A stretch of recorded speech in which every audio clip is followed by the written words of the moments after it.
हमारे देश में भगवान शिव को प्रसन्न करने के लिए सोमवार का उपवास रखने की परंपरा है और आप में से बहुत सारे लोगों ने आज भी सोमवार का उपवास जरूर रखा होगा।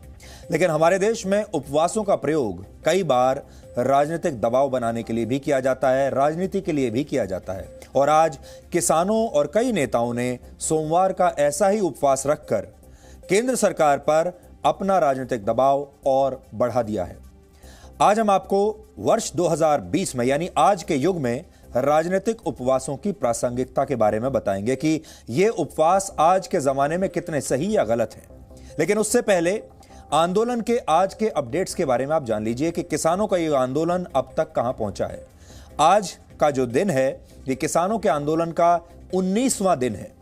अब भी सरकार और किसान किसी समझौते पर नहीं पहुंच पाए हैं, यानी डेडलॉक अब भी जारी है। इस बीच केंद्र सरकार ने फिर से ये स्पष्ट किया है कि तीनों नए कृषि कानून किसानों के हित में हैं और सरकार आगे भी किसानों के साथ बातचीत के लिए तैयार है। इसका मतलब ये है कि सरकार अब भी लगातार ये कह रही है कि हम जो नए कृषि कानून हैं इन्हें वापस नहीं करेंगे, लेकिन इसमें संशोधन करने के लिए तैयार है। और किसान ये कह रहे हैं कि हमें कोई भी संशोधन मंजूर नहीं है, हमारी एक ही शर्त है कि ये सारे कानून वापस लिए जाएं। अब बड़ी बात यह है कि इसमें बीच का रास्ता कैसे निकलेगा और समाधान भी वहीं पर है, इसमें बीच का रास्ता निकालना पड़ेगा। हरियाणा, महाराष्ट्र, बिहार और कुछ दूसरे राज्यों के किसान संगठनों ने आज देश के कृषि मंत्री नरेंद्र सिंह तोमर से मुलाकात की है और नए कानूनों पर सरकार को अपना समर्थन दिया है। इसका मतलब यह है कि अब किसान दो हिस्सों में बंट गए हैं। एक किसान वो हैं जो प्रदर्शन कर रहे हैं और लगातार ये मांग कर रहे हैं कि ये कानून वापस लिए जाएं, और दूसरा धड़ा किसानों का वो है जो ये कह रहा है कि हम नए कानून का स्वागत करते हैं और नए कानून बने रहने चाहिए। पंजाब, हरियाणा के जो किसान हैं वो कहते हैं कि वापस लिया जाना चाहिए कानून, लेकिन देश के जो बाकी हिस्सों के किसान हैं अब वो धीरे धीरे बाहर निकल रहे हैं और वो नए कानून का समर्थन कर रहे हैं। अब बड़ा सवाल आगे चलकर जो आएगा वो ये है कि असली किसान कौन है और किस किसान की बात मानी जाए। जो इस कानून के विरोध में है उनकी बात मानी जाए या जो इस कानून के पक्ष में है उनकी बात मानी जाए। आज प्रदर्शन वाली जगहों पर आंदोलन कर रहे किसानों ने सुबह 8 बजे से शाम 5 बजे तक का उपवास रखा, जिसे आम आदमी पार्टी ने अपना समर्थन दिया और दिल्ली के मुख्यमंत्री अरविंद केजरीवाल समेत आम आदमी पार्टी के कई नेताओं ने भी आज भूख हड़ताल की। और क्यों ना करें, आम आदमी पार्टी और अरविंद केजरीवाल खुद भी उपवास की राजनीति में बहुत बड़े एक्सपर्ट माने जाते हैं। और आपको याद होगा अन्ना हजारे के आंदोलन के समय से उपवास इस पार्टी का सबसे बड़ा राजनीतिक हथियार रहा है। तब तो आम आदमी पार्टी नहीं थी, लेकिन आप याद कर लीजिए जब 2011 में अन्ना हजारे का आंदोलन हुआ था, उसी से आम आदमी पार्टी की उत्पत्ति हुई थी और ये भी उपवास से ही शुरू हुआ था। इसके अलावा आज सुबह किसानों ने दिल्ली और उत्तर प्रदेश को जोड़ने वाले हाईवे पर गाजीपुर बॉर्डर को कुछ समय तक के लिए बंद कर दिया था, हालांकि बाद में इसे खोल दिया गया। 19 दिन से चल रहे इस आंदोलन के दौरान ठंड, बीमारियों और अलग अलग कारणों से करीब 15 किसानों की मौत भी हो चुकी है। और आप सब जानते हैं इस समय कोविड-19 का समय चल रहा है, यानी चारों तरफ कोरोना वायरस फैला हुआ है और ऐसे में इस तरह का आंदोलन करना अपने आप में स्वास्थ्य के लिए भी बहुत खतरनाक है, क्योंकि ज़्यादातर जो किसान हैं वो ना तो मास्क पहन रहे हैं और सोशल डिस्टेंसिंग का तो वहाँ सवाल ही नहीं है। जाहिर है अब आंदोलन कर रहे किसानों को यह भी सोचना चाहिए कि कहीं उनकी जिद लोगों की जिंदगियों पर भारी तो नहीं पड़ने लगी है।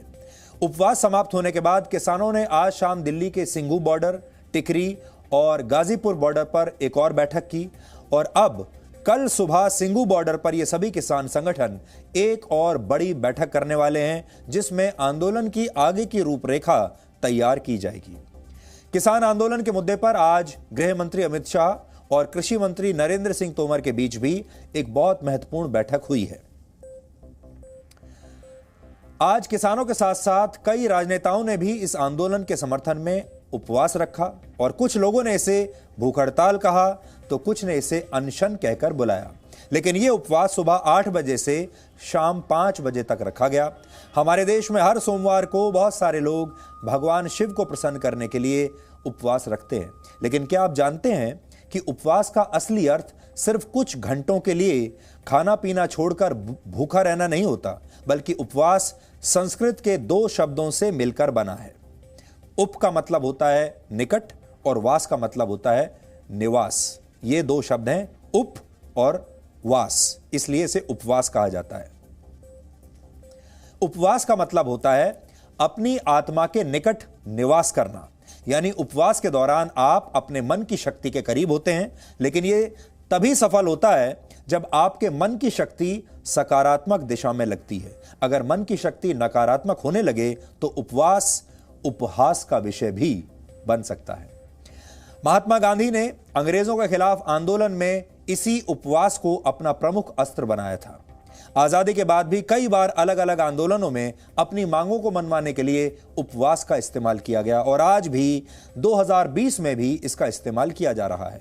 लेकिन आत्मा को मजबूती देने वाले उपवास में जब शरीर और मन की जरूरतों का प्रवेश हो जाए तो वो उपवास नहीं रहता, और अगर इसमें राजनीति की मिलावट हो जाए तो फिर ये सिर्फ अखबारों और न्यूज चैनल्स के कैमरों के लिए किया गया एक ड्रामा बन जाता है। और जिस तरह से अलग अलग राजनीतिक पार्टियों ने आज किसानों के समर्थन में 9 घंटे का उपवास रखा, वो अपने आप में एक राजनीतिक स्टंट से ज्यादा कुछ नहीं है। इसलिए ये 2020 का उपवास है, जो कि पुराने जमाने के उपवास से बिल्कुल अलग है।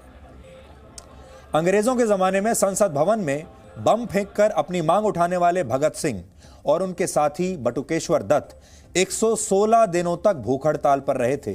116 दिन तक वो जेल में कैदियों को अच्छी सुविधाएं देने और पढ़ने के लिए अखबार की मांग कर रहे थे। लेकिन भगत सिंह ने यह हड़ताल उस समय के मीडिया में पब्लिसिटी पाने के लिए नहीं की थी, बल्कि वो चुपचाप अंग्रेजों और जेल प्रशासन के खिलाफ अनशन करते रहे। जबकि आज अनशन करने वाले लोग पहले अपने चारों तरफ न्यूज चैनल्स के कैमरों की व्यवस्था सुनिश्चित करते हैं। सबसे पहले न्यूज चैनल्स को, अखबार वालों को फोन करके बताया जाता है कि नेताजी आज उपवास पर बैठने वाले हैं, आप कवर करने जरूर आइएगा और नेताजी का एक बयान भी लीजिएगा और नेताजी की एक फोटो कल के अखबार में जरूर छपनी चाहिए और नेताजी आज न्यूज चैनल्स पर भी दिन भर दिखाई देने चाहिए। असल में उपवास करने का अगर ये भी फायदा ना हो तो फिर उपवास का रखने की जरूरत ही क्या है। और ये सारी व्यवस्था जब नेताओं के पीआर मैनेजर्स कर लेते हैं, उसके बाद नेता भूख हड़ताल पर बैठते हैं। आपको याद होगा वर्ष 2011 में दिल्ली में अन्ना हजारे का बहुत बड़ा आंदोलन हुआ था और तब भी उपवास को ही सबसे बड़ा हथियार बनाया गया था। तब आम आदमी पार्टी का अस्तित्व नहीं था, लेकिन आज इस पार्टी के जिन चेहरों ने उपवास रखा, उस समय ये सभी चेहरे अन्ना हजारे के साथ मंच पर मौजूद रहते थे। और ये जो इतना बड़ा आंदोलन चला था, ये आप याद कर लीजिए किस मुद्दे पर चला था। ये जन लोकपाल बिल के लिए चला था और आज भी जन लोकपाल बिल के बारे में अब तो बहस खत्म हो गई है, किसी को पता भी नहीं है कि उसका आखिर हुआ क्या। लेकिन उससे एक फायदा जरूर हुआ, अन्ना हजारे वापस अपना बोरिया बिस्तरा लेकर गांव चले गए और आज भी वहीं रहते हैं। अब उनके पास कोई न्यूज़ चैनल वाला नहीं जाता, उनके पास कोई अखबार वाला नहीं जाता, उनकी तस्वीरें भी नहीं छपती, उनके इंटरव्यू भी नहीं छपते। लेकिन उससे एक फायदा हुआ, उससे एक नई पार्टी का उदय हो गया, उसका नाम था आम आदमी पार्टी। और वो पार्टी आज दिल्ली पर अपना शासन कर रही है और उपवास की राजनीति में आम आदमी पार्टी इस समय देश में सबसे बड़ी एक्सपर्ट है। वो जानते हैं कि उपवास की राजनीति कैसे करनी है और कैसे किस गाड़ी में, चलती गाड़ी में सवार हो जाना है, जहां से उनकी सारी की सारी जो दुकान है वो चलती रहे। लेकिन ये बात शायद आप में से बहुत कम लोग जानते होंगे कि महात्मा गांधी एक बार डॉक्टर BR अंबेडकर के विरोध में भूख हड़ताल पर बैठ गए थे। 17 अगस्त 1932 की बात है। तब ब्रिटिश सरकार ने कम्युनल अवार्ड की शुरुआत की थी। इसका मकसद था दलितों को अपने प्रतिनिधियों के निर्वाचन का स्वतंत्र अधिकार देना और इसमें हर दलित को 2 वोट डालने का अधिकार देने का प्रावधान था। ऐसा इसलिए किया गया था ताकि दलितों को सरकार में उचित प्रतिनिधित्व मिल सके। लेकिन गांधी जी इसके पक्ष में नहीं थे। गांधी जी उस समय पुणे की यरवदा जेल में बंद थे और उन्होंने वहीं इसके खिलाफ भूख हड़ताल शुरू कर दी थी। इसके बाद देश भर में डॉक्टर अंबेडकर के खिलाफ विरोध प्रदर्शन होने लगे। महात्मा गांधी की जिद के सामने झुकते हुए डॉक्टर अंबेडकर 24 सितंबर 1932 को यरवदा जेल पहुंचे और वहां उन्होंने बहुत बेमन से रोते हुए एक समझौते पर हस्ताक्षर किए, जिसके बाद दलितों को मिला स्वतंत्र निर्वाचन का अधिकार समाप्त हो गया और इसी को पूना पैक्ट कहा जाता है। और डॉक्टर अंबेडकर इसी पूना पैक्ट के समर्थन में थे। वो चाहते थे हर कीमत पर यह पैक्ट लागू हो जाए, यानी जो दलितों के लिए अलग प्रावधान था। कुछ लोग कहते हैं कि डॉक्टर अंबेडकर नहीं चाहते थे कि अनशन की वजह से गांधी जी को कुछ हो जाए और लोग उन्हें दोषी मानने लगे। इसीलिए डॉक्टर अंबेडकर गांधी जी के साथ वहां गए और उन्होंने गांधी जी से समझौता कर लिया। इस संदर्भ में आध्यात्मिक गुरु ओशो कहते हैं कि कई बार अनशन भी एक प्रकार की हिंसा में बदल जाता है। इसमें व्यक्ति दूसरे के खिलाफ तो हिंसा नहीं करता, लेकिन स्वयं भूखा रहकर खुद को चोट पहुंचाता है और जिसके खिलाफ ये अनशन किया जाता है वो आखिरकार ग्लानि की भावना से भर जाता है। गिल्ट फैक्टर इसे कहते हैं। और आज के ज़माने में ये बात और भी सटीक बैठती है, क्योंकि कोई सरकार ये नहीं चाहेगी कि उसकी वजह से किसी दूसरे का जीवन संकट में पड़ जाए। इसलिए अनशन को आधुनिक रूप में नए सिरे से समझने की जरूरत है। आजकल के अनशन इंटरमिटेंट फास्टिंग में बदल कर रह गए। ये जो इंटरमिटेंट फास्टिंग है, ये बहुत सारे डाइटिशियंस आजकल आपको बताते होंगे कि जब आप 2 मील्स खा चुके होते हैं, उसके बीच में आपको कुछ समय तक भूखा रहना होता है। उससे आपका वजन कम हो जाता है और आप स्वस्थ रहते हैं। आमतौर पर लोग खुद को स्वस्थ रखने के लिए दिन में 12 से 16 घंटे तक ऐसे ही उपवास रखते हैं। इसमें शरीर को भोजन पचाने में सहायता मिलती है, वजन कम होता है। आप आजकल के राजनीतिक उपवास को भी इसी डिजाइनर श्रेणी में रख सकते हैं, जहां उपवास का असली मकसद आत्मा को स्वच्छ करना नहीं है, बल्कि राजनीतिक बढ़त लेना होता है। आज किसान उपवास पर थे, लेकिन अच्छी बात यह है कि इस आंदोलन में किसानों के खाने पीने और उनके स्वास्थ्य की जरूरतों का पूरा ख्याल रखा जा रहा है। इसलिए भी आपको यह समझना होगा, यह 2020 का आज के युग का आंदोलन है। युवा किसानों के लिए पिज्जा की व्यवस्था है, तो वृद्ध किसानों के लिए मसाज चेयर्स का प्रबंध भी किया गया है, जहां वो अगर थक जाएं तो अपने पैरों की मसाज करा सकते हैं, शरीर की मसाज कर सकते हैं, ताकि उनके स्वास्थ्य को ठीक रखा जा सके। इसी तरह यहाँ कपड़े धोने के लिए अलग वॉशिंग मशीन्स की व्यवस्था है और जिम की व्यवस्था भी की गई है। इतना ही नहीं, किसान लंबे समय तक आंदोलन कर सकें, इसके लिए खान पान का पूरा ख्याल रखा जा रहा है। किसानों के लिए ड्राई फ्रूट्स से लेकर शहद और ब्रेड तक सब चीज़ों की व्यवस्था की गई है। जिसको जैसा खाना सूट करता है वो वैसा खाना खा सकता है। यानी इस आंदोलन के दौरान गरीब किसानों का ध्यान रखते हुए एक पूरा के पूरा नया इकोसिस्टम विकसित कर लिया गया है। और ये सारी तस्वीरें देखकर आप समझ सकते हैं कि ये किसान बहुत बड़ी तैयारी करके आए हैं और ये जो आंदोलन है ये लंबा खींचेगा। और ये किसान, आंदोलनकारी किसान तैयार हैं इस बात के लिए कि अगर महीनों तक भी यहां रुकना पड़ा तो वो ऐसा करने में सक्षम है। लेकिन अब सवाल यही है कि अब ये आंदोलन यहां से किस दिशा में जाएगा। इसके 3 विकल्प हो सकते हैं। पहला ये कि किसान नए कृषि कानूनों में संशोधन की बात को स्वीकार कर ले। दूसरा ये कि सरकार इन कानूनों को पूरी तरह से वापस ले ले।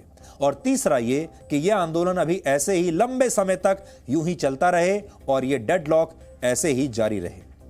समस्या यह है कि सरकार इस बात का इशारा कई बार कर चुकी है कि इन कृषि कानूनों को वापस नहीं लिया जाएगा और किसान इसके लिए राजी नहीं है। ऐसे में सिर्फ बीच का रास्ता ही बचता है, कॉम्प्रोमाइज फॉर्मूला, जिसमें हो सकता है कि सहमति की दिशा में कुछ कदम किसान उठाएं और कुछ कदम सरकार बढ़ाए और बीच में कहीं पहुंचकर इस आंदोलन को दोनों की इच्छा के अनुरूप समाप्त कर दिया जाए। इसके लिए किसानों के बीच कुछ ऐसे नेताओं की तलाश की जानी चाहिए जिनका रुख थोड़ा सा लचीला हो और जो समस्या की जगह समाधान को प्राथमिकता देते हों।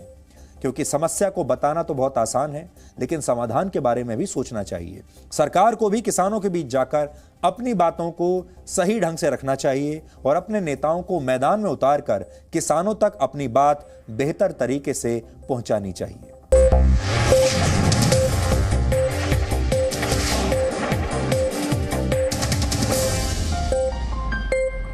Presenting V News app, available on Google Play and App Store. Download it now.